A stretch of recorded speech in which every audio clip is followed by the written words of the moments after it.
Welcome to Investing. My name is Mensah Oteh, and I'm delighted to be here with you.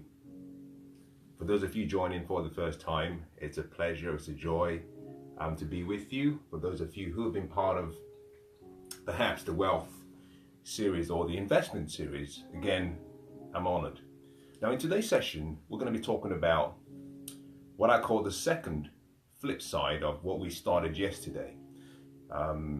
Yesterday's session, we talked about a part of investing that I perhaps considered was important to a lot of people. The decision as to whether you should rent, and whilst renting, perhaps save up enough money to start your investment journey, or whether you should invest in a property.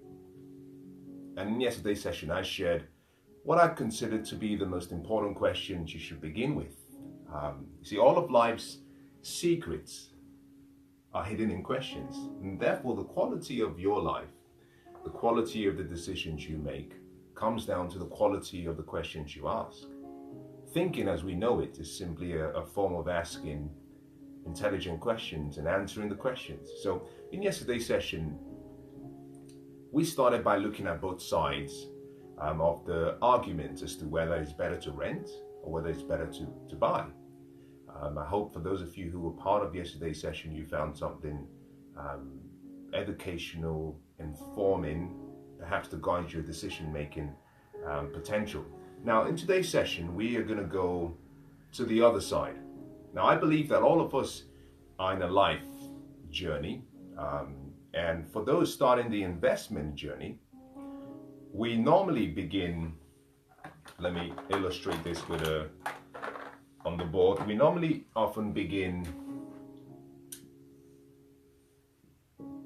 in such a way that there are three stages. That's the journey. That's the journey towards wealth and financial freedom. So let's assume this is wealth. And this is perhaps where you start. Now, in my case, when I began my journey, obviously, I didn't fall on good fortune in the form of inheriting money. I began, like a lot of people, you start from the bottom. As a matter of fact, some of us actually started below ground zero. We had to reach up to touch bottom. But you tend to begin your journey from somewhere. For most people, that might involve a decision at this point in time where you're asking yourself, should I rent? Or you might be asking yourself, should I invest? Or you even could ask the question right here. For some people, we begin renting first, and then we move into a stage where we say we become owners. So we own a property. And then once we've owned our first property, then we decide to invest professionally as a professional investor, or maybe as a part-time investor. There are some people, however, that begin the journey as investors only. And they stay investors all the way through, but they don't even own. That perhaps they rent, some others perhaps will buy, but the first thing they do is they invest. And so yesterday we started by asking the question, do I start as a renter and do I continue renting? Or do I just take a deep dive in and perhaps become an owner? In today's session, what I want to do is talk about these two stages. In other words, if you already have a property that you own, it's a home, it's your personal residence, that's where you live. The question most people ask is, should I now invest? I have a property now, I have a home. Should I invest or should I pay off my mortgage? Now that's a very vital question. It's also a very important question. You've passed from the stage of renting, you own. You're now asking the question, should I take that leap or should I pay off what I have committed myself to first? Today's session will be quite interesting. I'll make a few kind of opening statements. No one has all the answers. If you've come expecting to have a solution or a strategy that answers all of your life's problems, then I think perhaps a change of attitude may be essential. And part of the reason I say that is because I'm going to share some of my ideas and my experiences. It might be great advice, it might be good advice, but it may not be good for you because obviously we're different. So what I want to say is listen to what I have to share. Pick out the nuggets of wisdom and inspiration or motivation or education or information that is applicable to where you find yourself now, but more importantly, that would help you achieve your dreams. And if you find anything else that perhaps doesn't suit you, then you can discard it. But I don't want you to just accept everything that I share as gospel, because obviously it's a subjective view, it's just one person's view. I like to think, however, that you'll find that what I share with you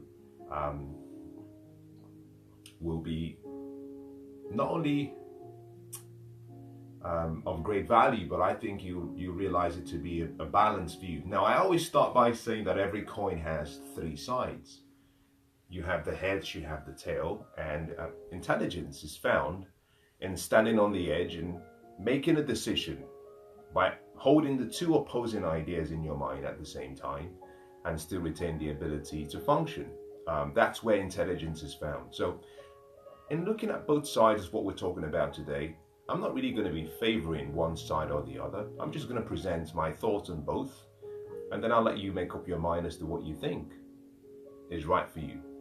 Now, in beginning this discussion, we have to recognize that investing, whether you're investing in a property you own, whether you're investing in a commercial or residential property as a form of business or income stream, you've got to realize that investing is in itself, it's an intellectual game. In other words, you've got to think, and you think using your ability to ask questions, but more importantly, using wisdom. Now, as an intellectual game, you have to eliminate, just push away all emotions. That sounds very cruel, but it's the best way to make good decisions. You have to eliminate emotions because emotions sabotage you from making great decisions. So in beginning the journey, one of the things I would say is this: you've got to go back to the basics. Start from the fundamental principle. And what I'd like to start with is just draw a diagram for you to begin my argument. I'm going to argue both sides of the debate. This is a diagram that we tend to call a financial statement. In a financial statement, you have four sections: income, expense, liabilities, and assets. This diagram in itself provides you with all of the information you need in making the right choices. On the left side of the diagram, we have what I believe is a pathway to wealth. On the right side is a pathway to poverty. And I'll explain the reason why I say that. The most important part of this financial statement is not shown. Now, nature's first law is order. Order. The first thing you do is create order in your financial life. Now, we've drawn this, so now we have order. Nature's second law is movement. Movement refers to life. You know, there's breath in each and every one of us, and that is the movement in and out. And that indicates and signifies life. So the first thing we look at is ask, okay, what is consistent amongst all the four different parts of this statement? The answer is money. Income is money, expense, money, liabilities, money, assets is money. So we're talking about money movement. A lot of people call that money movement by a different name. They call it cash flow. Now, what you find is this word is what's going to guide you in understanding whether investing in a rental or commercial scheme or development is a better option than perhaps paying off your mortgage. A liability is something that, after the original capital investment, causes a negative cash flow from you. In other words, money flows away from you to someone else or to an institution or an organization. So with a liability, what you find is most liabilities depreciate in value. In other words, after you pay the original capital, it depreciates. A good example is a car. If I walk into a showroom in central London, and if I were to perhaps make a selection on the car of my choice, if that car was, for example, an Aston Martin DB9, a beautiful car, I have to say. If I were to drive the car out of the showroom, paid for it, and I drove down 2 minutes, turned around, because I've changed my mind, come back to the showroom and say, I don't think I made the right decision, I'd like to return the car, I would have lost 25% of the value. If I had paid 125,000 for the car, for example, they'll probably be willing to give me about 95,000 pounds in return. So in 2 minutes, it's depreciated in value by 25%. That is a classic example of a liability. But in addition to that, if I kept the car, it will cause money to flow away from me every month, upkeep, maintenance, charges, etc. So a liability causes cash to flow away from you. That's the movement. The movement is away from you. An asset, on the other hand, is something that causes money after the original capital investment. It appreciates in value, but it causes, in some cases, not always, money to flow to you. So an asset, and the best forms of assets are those that appreciate in value, but also cause cash to flow to you.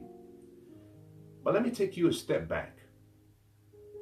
Liabilities, I said, generally, most of them depreciate in value, but there are some liabilities that appreciate in value. So that distinction means that there are good liabilities and there are bad liabilities. Now, this is where your home comes in. What we call a home is simply, it's a building. So whether you're talking about should I buy a home or should I buy an investment, let's just call it a building. A home is simply a house. A house becomes a home when you've allowed your emotions to come into it, and then you're thinking about how you can make it as comfortable as you want for yourself and for your family. A house, on the other hand, becomes a rental accommodation when you're thinking about how you can make that reasonably comfortable for someone else so that they can pay you for that service you're providing. A home in itself, unfortunately, is not an asset. I think this is where the distinction comes in, and this is where the journey towards arguing both sides begins.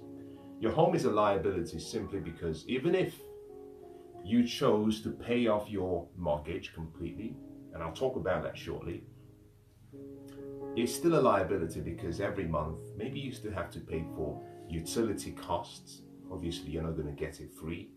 Insurance, and any other maybe miscellaneous costs associated with maintaining and keeping and operating a house. So irrespective of whether you pay off your mortgage, your home will always be a liability.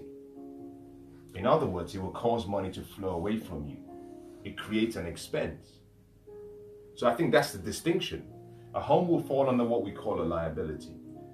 On the other hand, if you chose to invest in a house, an apartment, which you were hoping to rent, you were hoping to lease, maybe you were hoping to sell, but I'm not going to deal with selling in this instance. I'm going to deal with perhaps a property you're going to buy and keep for the long term. If you bought that property, at the point of buying the property doesn't become an asset. I think this is the distinction most people must remember. Once you've paid for it, at the point you paid for it, obviously, it's no different from a home. You've agreed on terms with a bank, so there's always going to be an expected expense in the form of your mortgage repayment every month. At that point of signing the documents and getting the keys, the bank begins to charge you. What you have to do very quickly at the point of getting the keys is secure a tenant, someone who can take it from you and pay you more than you are paying in expense. In other words, you must be able to generate a net positive cash flow as income. When you've paid up all the expenses and utilities and insurance, you still have what I call a profit. At that point, the same house goes from being a liability to being an asset. That's the key thing to remember. Now, if I rented out, for example, if it was a commercial building and I signed up someone for a 10-year lease, and after the 5-year, they decided they were going to move on. So they said, we're going to finish the remaining 5, but we will not renew the lease. If I'm unable to find someone at the termination of the lease, automatically that same property that is an asset becomes a liability to me because I'm now having to pay for it. It's costing me an expense. So I think there's an understanding that must be established in assets and liabilities, and you're going to always fluctuate. So a home in itself will always be a liability if you keep it. An investment property begins as a liability, but very quickly it converts into an asset once you have payment coming in, and it stays as an asset as long as you have enough income that far exceeds your expense. Then it becomes an asset and it stays as an asset. Now here is the point. It's important you understand that cash flow doesn't apply to liabilities because you're dealing with negative cash flow. We can almost ignore it because obviously it's an expense. Positive cash flow, on the other hand, comes in when we're talking about assets, but it depends and it relies on what we call strategic management. It's not how much you're generating as income from the investment. What's important is, what is the difference between the income you generate and the expense? The key to positive cash flow and maximization is simply you want to minimize expense and you want to maximize income. That in itself is strategic management. So here's the point. Whether you're buying a home, whether you're looking for an investment property, here is my recommendation. You need wisdom, because in both instances, you're making a commitment, you're making a decision, and in both instances, you're going to be using a word that I'm going to talk about as we go along, and that word is this: debt. And debt only respects wisdom. As a matter of fact, debt leverage finds integrity where there is wisdom. So my first recommendation is simply raise your understanding, raise your awareness, educate yourself. Reason being, paying off your mortgage has its drawbacks, but it has its advantages. We'll talk about some of them very shortly. But also getting into debts and using debt leverage to create wealth has its advantages, has its disadvantages. So before I start talking about the various things to think about and remember and the questions to ask, let me share 3 or 4 of my personal views. Number 1, I've mentioned already, before you get into using debt, before you even invest in a mortgage, invest in yourself first. Wisdom is the principal thing. The great King Solomon said, in all you're getting, get understanding. Wealth is a very interesting game. There's a vocabulary to the game. There's the rules to the game. Most people will fail. They might start well, but eventually they fail simply because they don't understand the rules of the game. Now imagine if you were a basketball player and you were playing against another team and you were all alone against a team, but you didn't really understand the rules and you knew nothing about the game. You could run around the court for 10 hours and still not score. simply because you didn't know the rules. The rule says when you run around for a few minutes, you've got to throw the ball into the net. There's a vocabulary to wealth. You've got to learn it. So my recommendation number one is this: get wisdom. Now, part of the reason I say get wisdom is simply because wealth is a science. Investing is an art. Both of them require two sets of skills and a different level of mindset. So, number one, get wisdom. Number two, if you're not committed to continuous learning every day, and you're not committed to lifelong learning, perhaps, in my recommendation, perhaps you're better off sticking to just having a home. If you're not going to commit to lifelong learning, and I'm going to suggest if you're not going to be investing at least 30 minutes every day. Now, I tend to recommend to people to invest 5% of your time every day as a minimum towards your understanding, towards your wisdom, towards your learning. And 5% is simply an hour and a half. If you're not willing to commit to learning every day, then you're better off simply just sticking to paying off your mortgage, because it requires less intelligence than if you're going to go into the investment side. That in itself is playing the big league. You have to have a lot of understanding. You have to keep learning. But here is number three. You have to recognize what the outcomes expected are. I find that for so many people, most people don't really know the why. They don't understand the outcomes. What is the outcome that you want? If you don't have an idea about the purpose, how do you know whether you're winning or losing?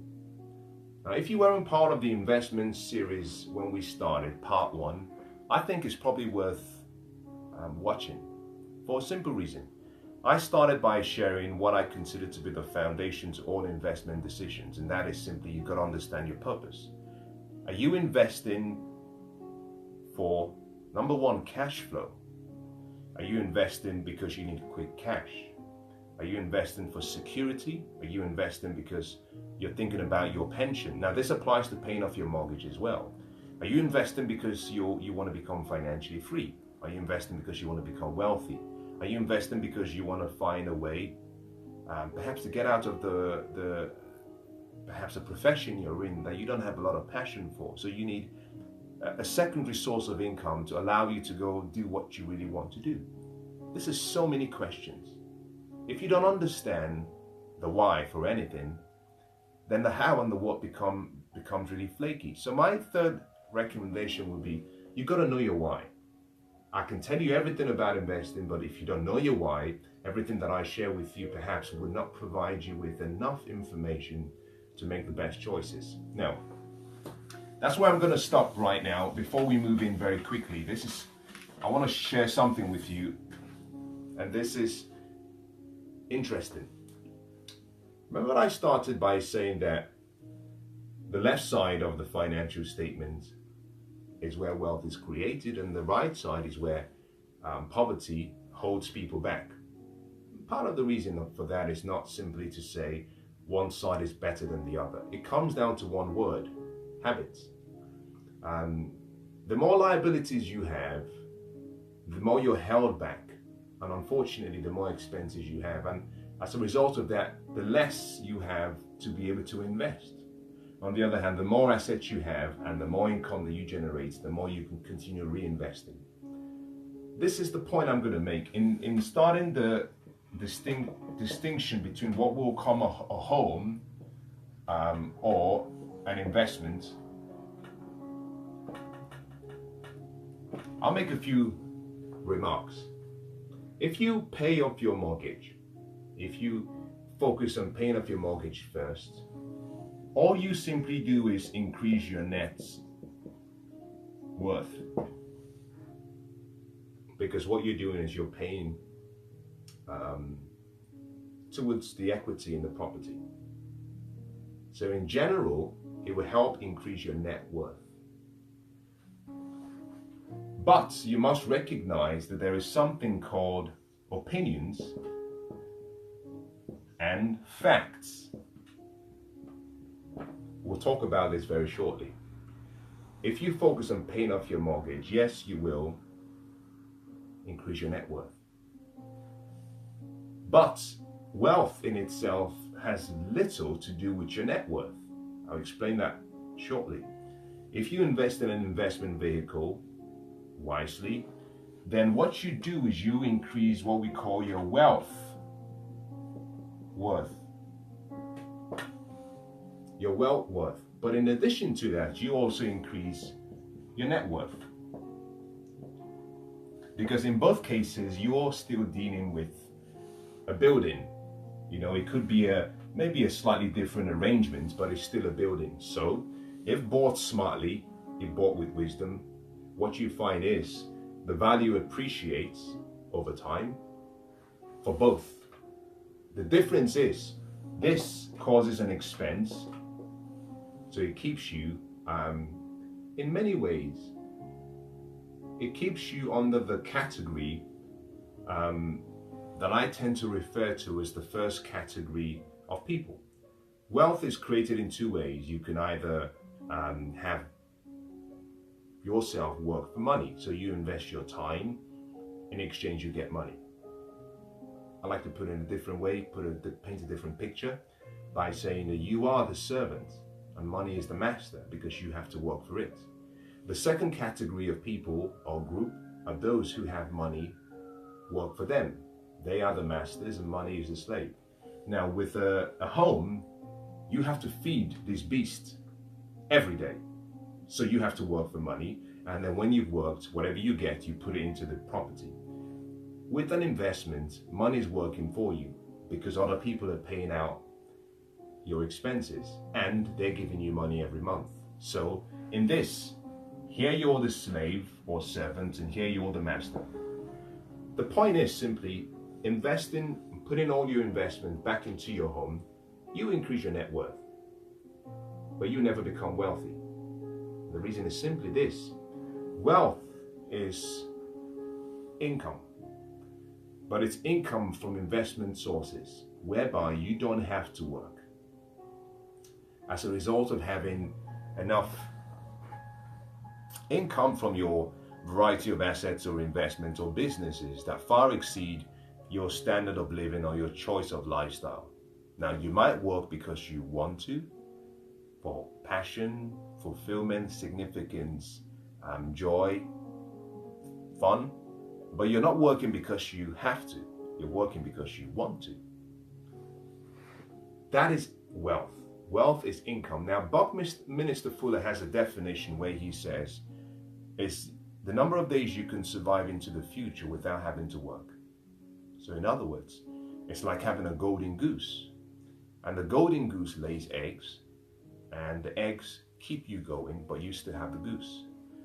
So the key thing to remember is this: if you have a home, it's not an investment. Technically it is, because although it's a liability, the value could go up, but it's an opinion.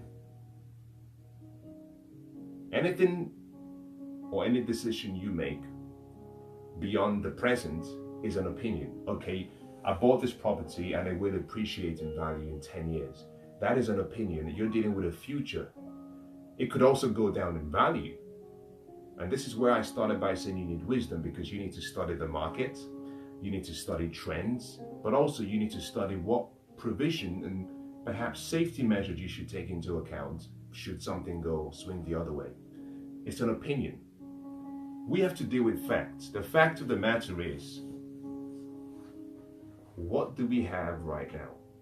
So in comparing both, this right now is a liability. Your net worth is based on what is worth today. Now, one of the things I usually say to people is this: if you were going to prepare your net worth statement, I would normally say, well, everything you own, just imagine that you had to sell everything you own within 7 days, your personal effects. But also, if you have a home, imagine that you had to sell your house within 30 days, and you had to sell the house in 30 days. What you find in most cases, that you could only get about 85% of what you assumed the property was worth. Simply because you don't have time. You have this compressed time period to sell the house, and most people will offer, if they're smart investors and if they can sense that there's a desperation to sell immediately, they'll offer much less. So what you might be considering as your net worth being very high, or speculated net worth being high, could simply be perhaps much less than you may have been hoping for. The opinion is the future, the fact is the present. So most people who invest, I normally make a recommendation: never base your investment decisions, whether it's your home or a property investment, on the future. Forget cash increase in relation to passive appreciation or active appreciation. If that happens, then that's great. You've got to think about today. And today what we're simply focusing on is, what is the return? What is the return on the investment? Now here is the point. If you have a home, if you keep paying into the home, your net worth will increase because you're paying in equity. However, this is the key thing to remember. Most people have what we call a 30-year mortgage. And I think, in my opinion, if you have a 30-year mortgage, it's an indication of lack of financial understanding, because you should never have a 30-year mortgage. It's insanity to have a 30-year mortgage. Now, I don't really care what your opinion might be about this. If you do your research, what you find is a 30-year mortgage favors the bank. The longer the period, the more the bank gains. For most people, we would normally refinance, remortgage, or move every 10 years. The banks understand this, and the banks and the government, they recognize this, that most people will remortgage or buy a new property in 10 years. What the bank will do is they will schedule the repayment terms in such a way that in the first 10 years, they want to get back as much as they can. So for example, let me just take this out. If, for example, you have a mortgage with a loan amount of 200,000 for your home as the loan, what you find is that the 200,000 is not all you're paying. This may have come at an interest of, say, 4.9%. Maybe at the end of the 30-year period, the total amount you would have paid may have been 490,000. So what this simply means is that you're paying roughly 290,000 pounds in interests. So you have to ignore the 4.9% because it's over 30 years. This is a number that misleads people. Now, this might be 1.5% for the first 2 years, and then it goes back to 4.9, depending on what you agree with the bank. A 2-year fixed period, a 4-year fixed period, a 5-year fixed period. But the point is, the 4.9 is not what you're paying back in interest. Look at the numbers, it's much more than that. The banks understand this, so what they want to do is they want to get back this £200 as fast as they can. So in the first 10 years, what you tend to find is most banks have different schedule rates. Some have what we call a 10-90, 20-80, sometimes it's 25-75, sometimes even down to a 30-70. This simply means if this £200,000 you taken out as a loan requires a mortgage of, let's say in this case, £1,000 per month. In 12 months, you would have paid 12,000. In 10 years, you would have paid 120,000 pounds. But guess how much equity you would have paid towards the home in the first 10 years. Now, if you were with a bank, let's ignore the first and go for the second, that was an 80-20 arrangement. In other words, what they do is they assign 80% of what you're paying towards the interest and 20% towards the principal, which is 200,000. So you've paid 120,000 pounds over 10 years. However, at the end of the 10-year period, all you've paid is 24,000 towards this £200,000. So your equity, your net worth, disregarding any appreciation, passive or active, your net worth is only £24,000. The balance of what would be £96,000 has gone to the bank. So the first thing is, if you're thinking about paying off your mortgage, the first thing you have to do is you've got to change the terms. You've got to go for something much less. My recommendation normally is this: go for a 10-year mortgage. By going for a 10-year mortgage, your repayment amount might go up to maybe $1,500 or $1,400. But what you do is you save, in many cases, almost 2/3 of what the original loan amount would have been, just by changing the terms. So my response to people who say, can I pay off my mortgage, is this: absolutely. If it gives you peace of mind, if your outcome is to get out of debt, that's fine. But what is the purpose? Because when you're done paying off your mortgage, let's assume that it's £1,000 that you're paying. At the end of the period, let's assume you pay off the mortgage completely. What next? Now here is where I find people struggle. Most people, once they've paid off their mortgage, unfortunately, rather than convert that £1,000 into investing, they use it for other means, other things. My recommendation is this: if you're going to pay off your mortgage, the first thing you must do is this: renegotiate your repayment term. Change it. Better still, if you're thinking about paying off your mortgage and maybe you have an extra £400 to pay per month, my recommendation is don't even go and renegotiate the rates. Just go to the bank and ask the bank for agreement for you to pay the extra £400 towards the principal, because most people have what we call principal and interest.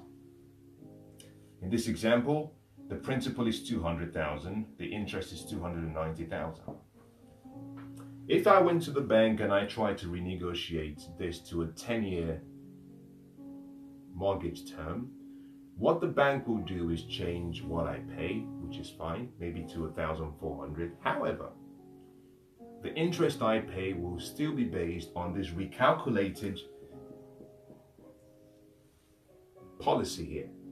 So it might still not favor you as much. My preference, however, is simply say to the bank, I want to pay the £400 directly to the principal, because the interest is calculated based on the principal balance.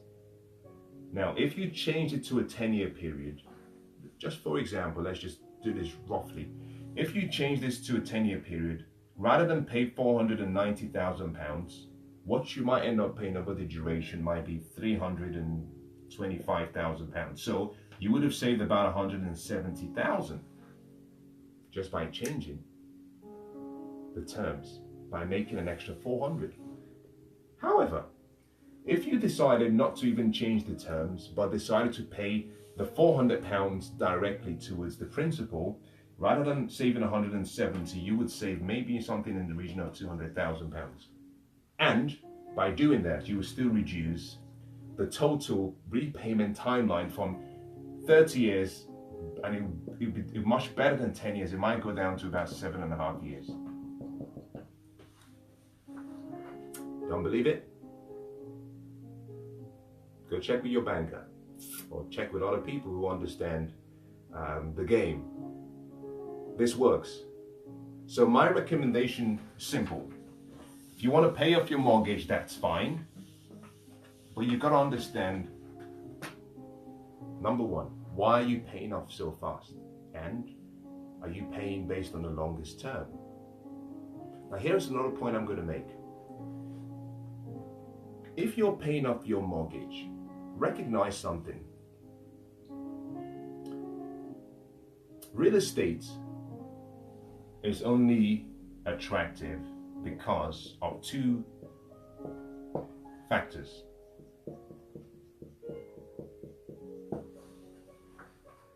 Real estate is a business. It's only attractive if you can use debt and taxes. In other words, if you can't use debt leverage and you can't take advantage of the taxation benefits, then real estate has really less to offer compared to other investment options. Now, how does this affect what we're talking about? Well, it does. And the reason is simply this. If you have a home, when you took out the original home, what you found, maybe you may have put a 20% deposit down, the bank has 80%. For the 80% of the risk the bank is taking, the bank demands you pay interest, obviously. With this arrangement, the bank has 80% of the risk. If something goes wrong, you only have 20% of the risk. If you pay off all of your mortgage, what it means is that you have now moved away from debts and you now are working based on equity. Two very different opposite investment opportunities or provisions. If you're going to pay off your mortgage, the most important thing you must do is take out what I call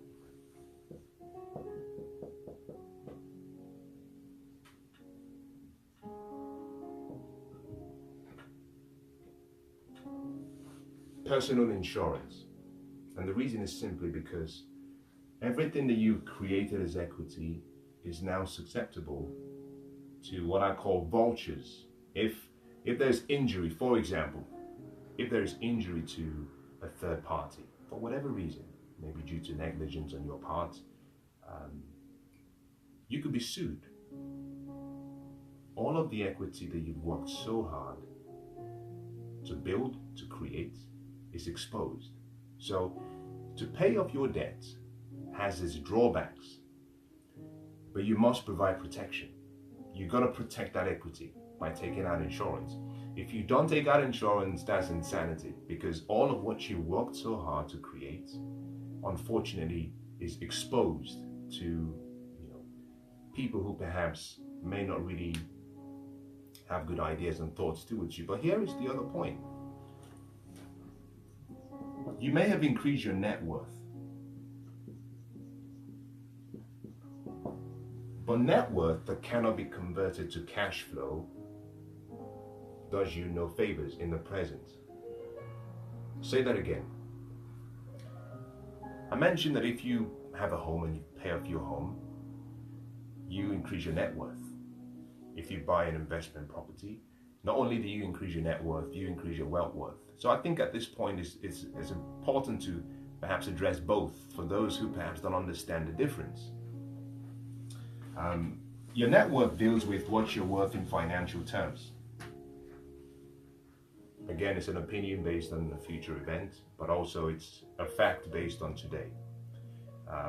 But your net worth, unfortunately, cannot be used. If it's a home, you don't intend to sell the home. So all of that equity is providing no method or means to help you deal with your financial problems.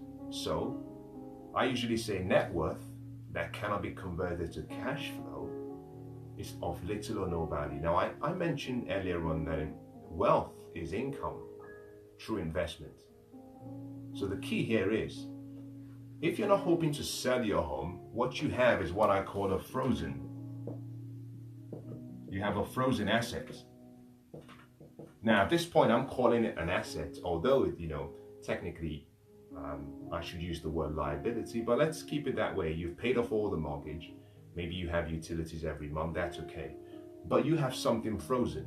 It's like someone coming to your home and saying, I'm very hungry, and you walk into the refrigerator, bring out a really well-cooked meal that is frozen, you put on the table.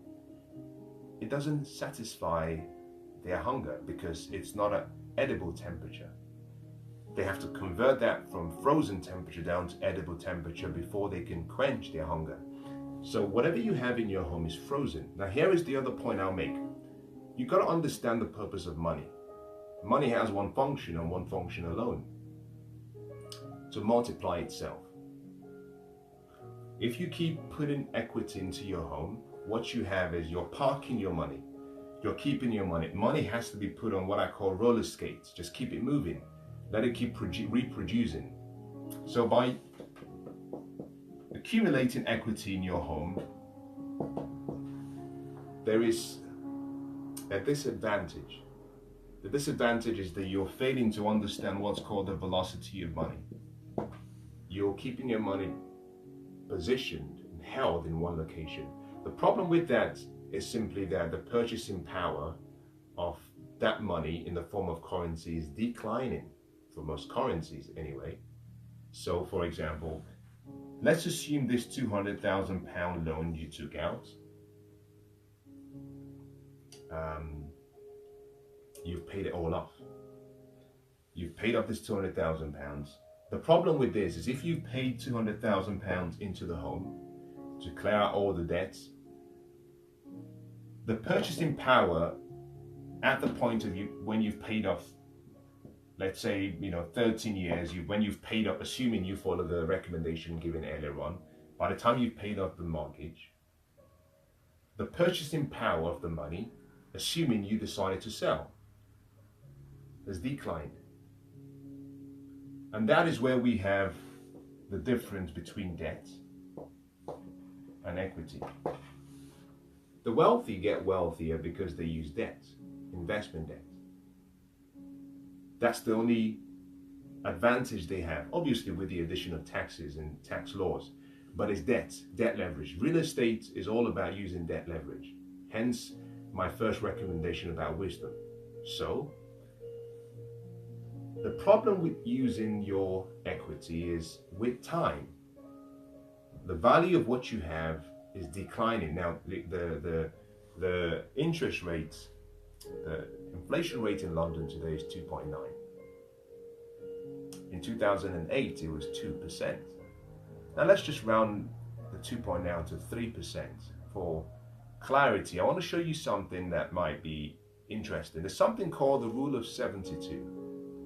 The rule of 72 is a simple formula that most people will use as a guide to ascertain how quickly in years or months, how quickly an investment would double in value.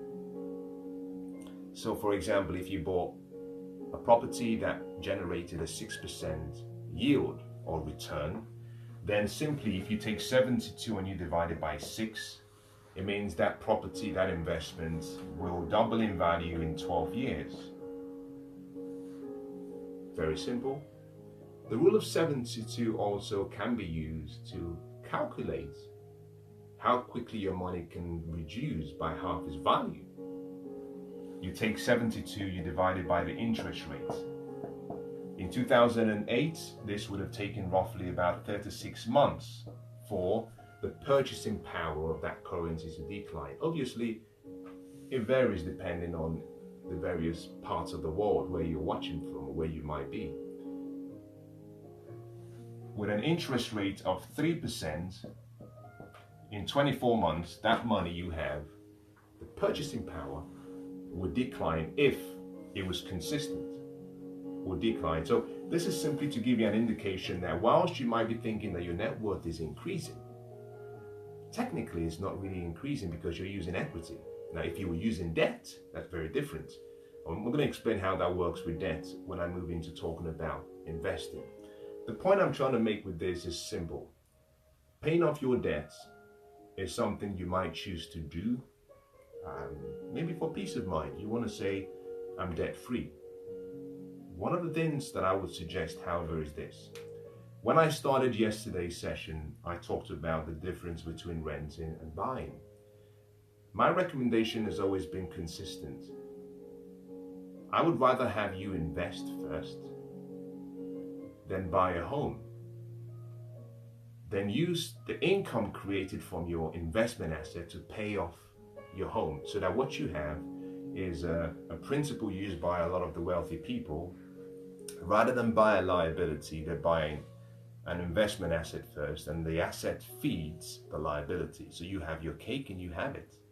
You keep your cake and you eat it at the same time. So my recommendation would be focus on increasing your worth first and your net worth, because your net worth is frozen. It's a frozen asset. You can't spend it. You're not going to sell your home and live on the streets. But secondly, here is the problem with a home.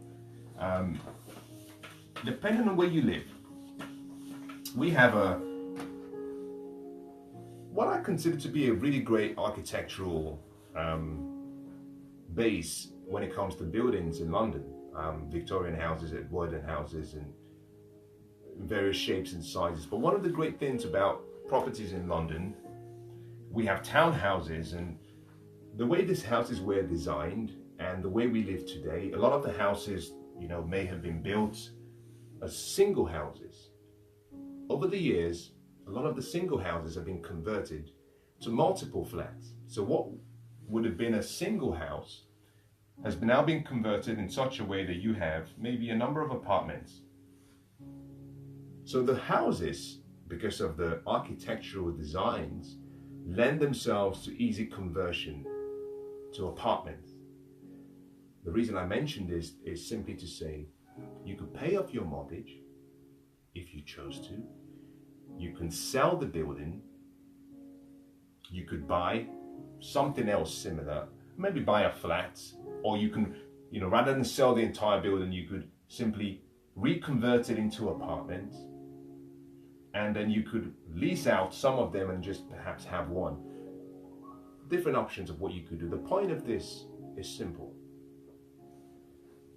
The value of your home to the marketplace will always be low.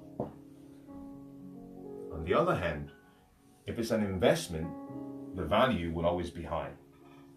So depending on where you live, some houses are such that they cannot even be converted to multiple flats because of maybe it's a different arrangement of a house. So it has to be a single house.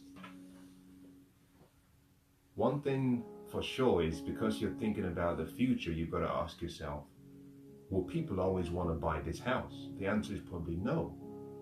But if you have an apartment building or commercial office, people will always find that attractive because of, number one, it generates income. This is a liability because it creates expenses. So most people will be more interested in buying an investment asset, irrespective of the economy and what's going on. People will always find good investments that generate positive cash flow and they'll buy it. This, on the other hand, if you go through an economic downturn, people will not buy it, so you're stuck. That's my view on houses. Now, recognize something finally with a house. If you have a home, you're paying towards your home. What you're doing is you're not investing, you're saving. I'll say that again.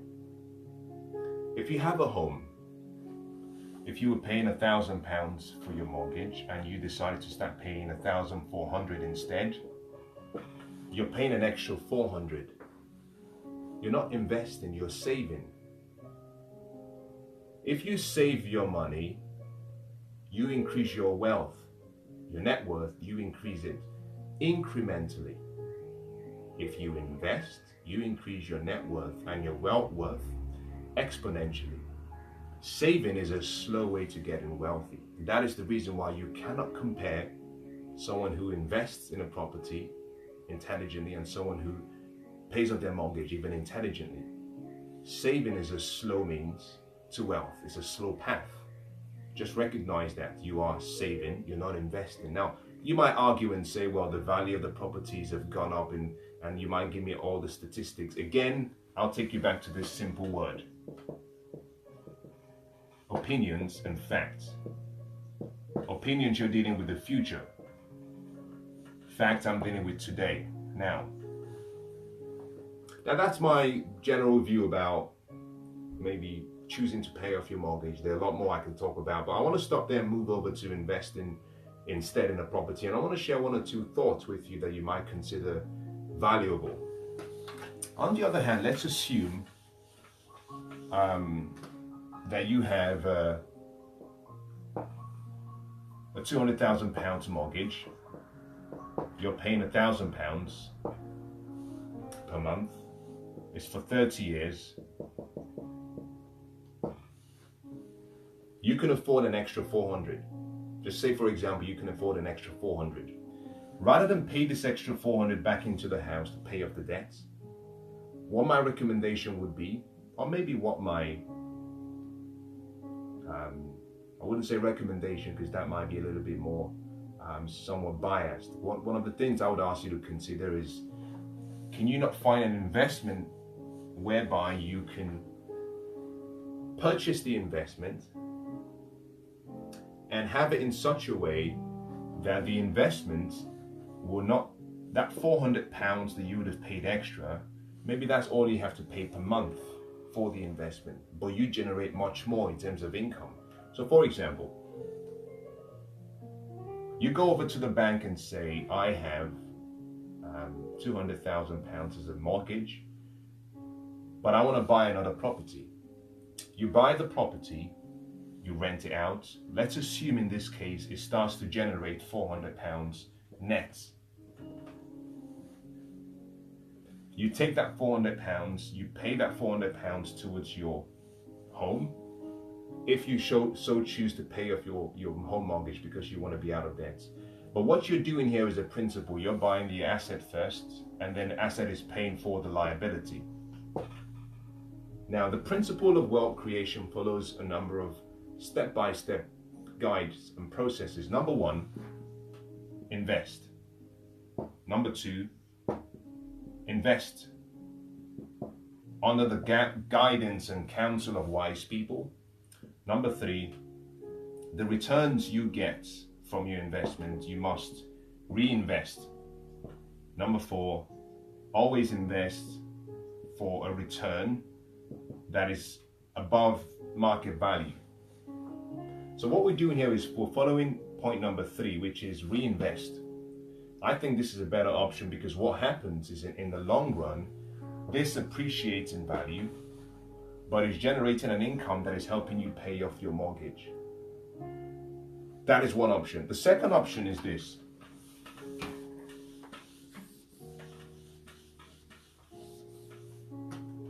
You have a mortgage, £200,000. You're paying £1,000 per month. Let's assume you still have 30 years on the mortgage to pay off. The first thing you ask yourself is this: do I have protection in this? If the answer is no, my recommendation will be cautious about putting in too much equity, because we're dealing with the future, because this is frozen. My recommendation will be to maximize leverage.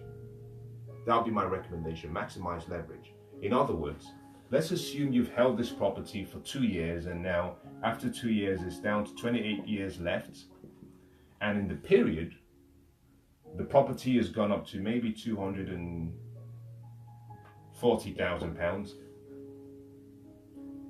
You take advantage of the appreciation because you're dealing with today, because tomorrow it could be less. You go to the bank and the bank says, okay, we're happy to give you £240,000 less what you may have paid now. £1,000 per month in 12 months is £12,000. In 2 years is £24,000. But if we assume the same 80-20 splits, you've only paid 20% towards the principal, so you've only paid £4,800. So the bank deducts £4,800 from the £200,000, and let's say they, in this case, call it £195,000. The bank agrees to give you 45%, the difference between the new value and the loan balance, but they only give you 75% of this value, which is normally what they would do. What you can do now is, with this amount, roughly let's call it 30,000, you take this 30,000, you go to another bank or the same bank, and you say, I want to invest in a property. Now let's assume the bank agrees and is happy to fund. You find the property. In this case, let's assume the property is also £200,000 in value. You put down £30,000, the bank puts up £170,000. You rent it out, you cash flow. In this case, let's assume it's £400 per month, you cash flow net. What you can do now is take this £400. This is an investment. You want to maximize debts with investment. You can pay off your debts if you have a home. That's perfectly okay. You must get liability insurance. But when it comes to investment debt, you want to maximize debts. Using wisdom, you don't want to be over leveraged, but you want to use as much leverage as you can. Reason is simply because someone else is paying for it and giving you an income. So you're not too worried about it being an expense, but you must use wisdom. Leverage is an advantage, it's a disadvantage. If you don't understand how to use it, it becomes a disadvantage. But what you're using here is debt. The £400 now generated, you can now redirect this into the home to help you pay off the mortgage quicker. What you can also do is continue paying off your mortgage normally. Wait for another 2 years. The £400 you've been creating, what you do is you keep that. Whether you pay into the home or pay back into this, it's entirely up to you. But after 2 years, you apply a principle. Now here is the point I'm trying to make with all of this. I hope it's coming across clear. You have to use the velocity path of money. 30,000 you had, you put into a home, a new property. After 2 years, you go back to the bank, you renegotiate, you refinance, using debts, obviously. You can now buy another house, another property investment. All you've done is move the original £30,000 to the first, and then you've moved it to the second. You wait another 2 years. You repeat the process. What you find is in a short while, after 2 years, the property value, if you bought well, appreciates. You now can find yourself in a position where your equity in the first investment has gone up. You have a second investment. After 2 years, you move it again into an investment vehicle. The appreciated value has gone up, so you have more equity from 1 to 2. You wait another 2-3 years, you do the same thing. At the same time, you're paying off your home. What you find, if you do this intelligently, if you apply wisdom, if you've studied well, if you follow good proven pathways, what you find in a relatively short period, usually in less than 7-8 years, you've built up a portfolio of investments simply by taking 30,000 from your original investment.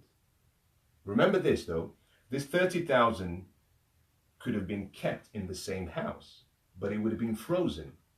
What you've taken is taken it out of that house, you've moved it and you've kept moving it. And in a short while, you could have 3, 4, 5 of these properties, maybe worth £200,000 only. So you now have an investment where you have about £1 million invested. Now the properties are appreciating in value.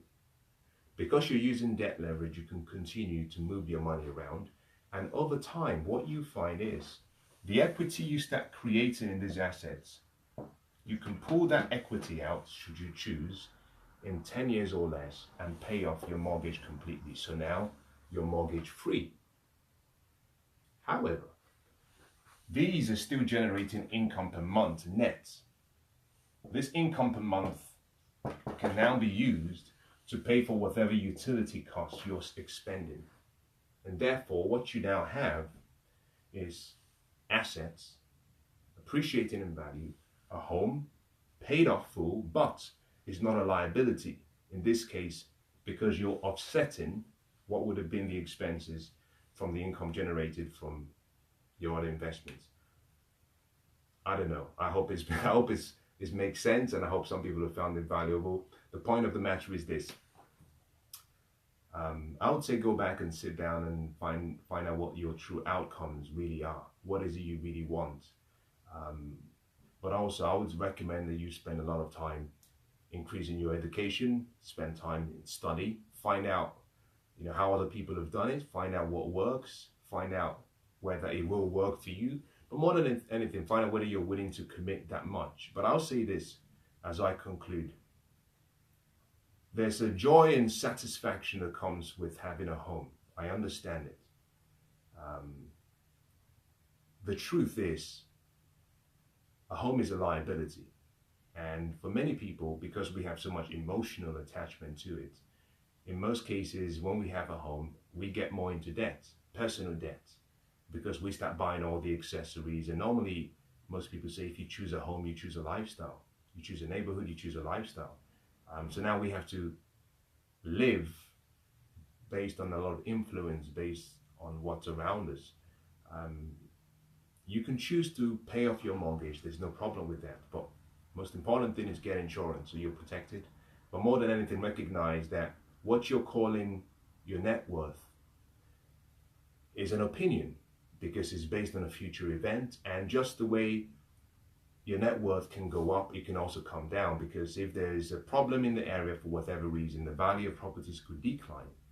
And unfortunately, you might be in a negative position whereby what you thought you had built up so much so far is wiped out, especially if you have equity. Now, if you have debt, the bank takes the risk. It's their responsibility. You're not exposed. But if you have equity, it's a big risk. On the other hand, with investments, because you're normally investing, in most cases, using debt leverage, you're protected a little bit in terms of the bank is responsible for it. But here is the key. It's all about income.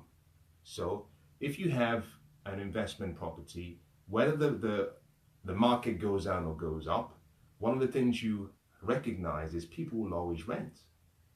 If it's managed properly, if it's serviced properly, if it's well priced, if it's well maintained, you always have people who want to either lease or rent the space. And so your income will keep coming in, irrespective of whether the value has gone down or gone up. And I think that is a buffer that is probably worth considering. It's all about income. Wealth is about investment income. It's more about increasing your wealth worth, simultaneously increasing your net worth. So my view is this: pay off your mortgage, you increase your net worth, you do it incrementally. If you choose to invest, on the other hand, you maximize opportunities that come with investing, you increase your wealth worth, but also you increase your net worth, and you have cash flow every month. I think to an extent, if you obey nature's laws, order and movement, I would perhaps think, if done smartly and done wisely, that one of the two options, and I'm not going to say which, provides you with a much better opportunity to create wealth. Now, I hope that's been useful. Allow me to wish you the best of luck, whatever your decisions might be. God bless.